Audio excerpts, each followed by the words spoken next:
Campo, welcome back, mate. Yeah, I think the only reason you get me on there because every time the Wallabies lose, mate, you talk to me. When you don't care. Well, it's not just that you lost, it's who you lost to and by the margin that you lost. And now that the All Blacks are playing them in a couple of tests in a couple of weekends' time, we are very wary of this opponent, and for good reason. Yeah. Yeah, look, I just think it's quite interesting this year. I mean, the Argentine game against you guys actually gave you guys a bit of a fright. And again, if you look at the team, you had a lot of experience gone, new coach, new way of playing.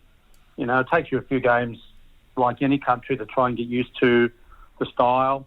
And again, I think it was very, very visible the lack of test experience and leadership.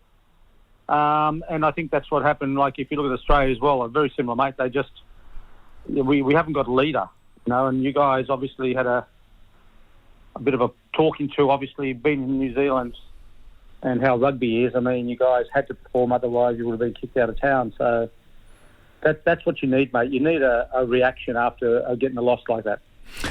Well, just before we tackle the Wallabies then, given what you saw in the rebound from the All Blacks, yes, it's Argentina, and we've got to temper it with that because we should be beating Argentina at home. That's the expectation. In fact, the expectation is we beat every team, of course, at home. But given what you saw, especially in the first half at Eden Park, what do you think the prospects are for the All Blacks going up to Joburg?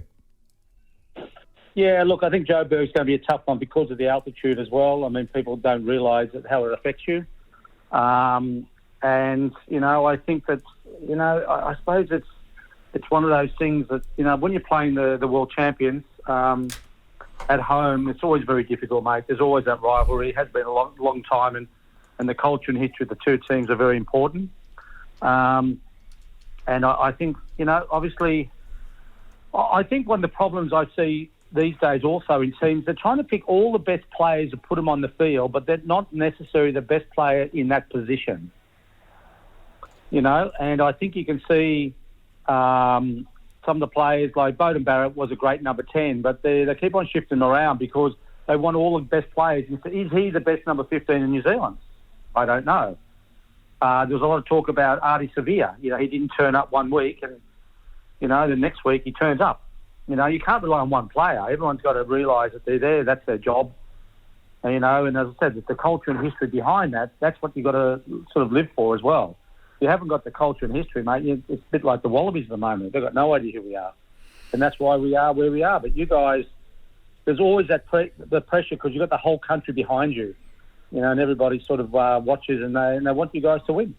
Reality is, David, that in the last 5 years since we lost to England, since we got smashed in that semi-final in Tokyo, essentially the same group of players has lost 13 tests and drawn 2 in that time. That's an average of 3 a year. That's a hell of a lot for any All Black side to lose. If we lose 1 a year, it's a catastrophe. If we lose 2, well, we're not the best team in the world. If we lose 3, serious questions asked. But that's where we are at the moment as well. And I suppose for a lot of us fans, we're just worried about the fact that, hey, this same group of players, which last year lost to the Springboks, record score at Twickenham. Yes, we got them close in the World Cup final, but hey, we've just lost at home to Argentina. We seem to be doing this rather a lot. Yeah, and again, I just think it's a generational thing as well, mate. It's the younger generation think that they're All Blacks before they actually play a game. I mean, if you look at, we're really not in the, well, it's a bit hard. We're not in that same position, but we are in very similar, where we got young guys who really, I don't think are up to the skill factor to be Test rugby players. But that's what we've got. You guys have had the competition, Auckland won this year, but also what is lacking is the South African physicality in our Super Rugby. If you talk to any All Black, I mean, that's the ultimate game for you guys. Physicality is what you want. And South Africa bring that too. But we haven't seen that because they're not playing Super Rugby anymore. So all you guys are doing is playing against Australian teams, which you know very well. And when you get some of the results of the Super Rugby this year, you can understand where we are, because these young guys aren't, that all they do is play in the same teams week in, week out. They don't change the style. A lot of the guys, if you think about the game, they're actually robots. They're told what to do instead of actually having the mind or match smarts to understand, guys, this is not working. We've got to change something. But they can't do it because the coaches have got so much control. And I think that's what some of you guys are struggling with, where Razor comes in, he plays a good style of rugby. But again, if you haven't been used to that style, it's going to take you a while to get into that. I understand now. I understand how it all works. But still, he's still only 2, 3, 4 tests into his coaching. So he's got a long way to go. David Campese with us, 101 tests for Australia, won a World Cup in 1991. Looking at the Boks and the way they played those 2 tests against you guys and making all the changes that they did, which obviously signals that they've got huge strength and depth, where are they vulnerable? Where do you see that the All Blacks can actually attack them? I'm not going to help you beat them. my wife, for the good of world rugby, mate. For the good of world rugby. The world. You guys don't care about us. We get flogged all the time, and no one helps us. Good point. Look, I just think what Russie's doing is amazing, and he's obviously brought Tony Brown in as well as a skills coach, and you can just see the effect that he's had on the back line. He hasn't changed a lot, but, I was over there in 2004 to 2007 with the Sharks as well, and all you do is just give them the skills and let them play. But then the coaches allowed the players to think on the field. Now they're told what to do.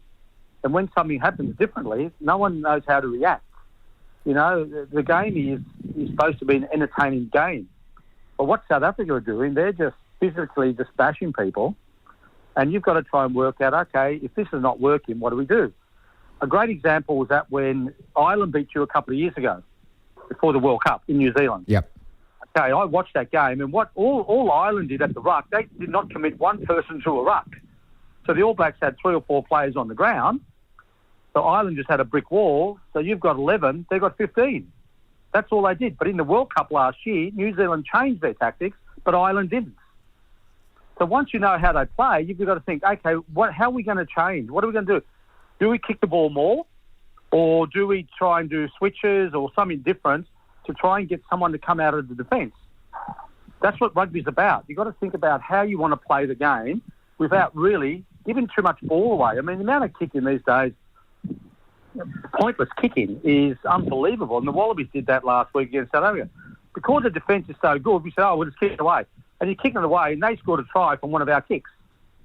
And you sit there and you go, why are we doing that? Why haven't you guys understand the game of rugby? If you understand the game of rugby, it's like a chess game. You've got to put the pieces in places where you want to. Then you attack that position. But these guys don't understand the game because they haven't been able to think because coaches won't let them think.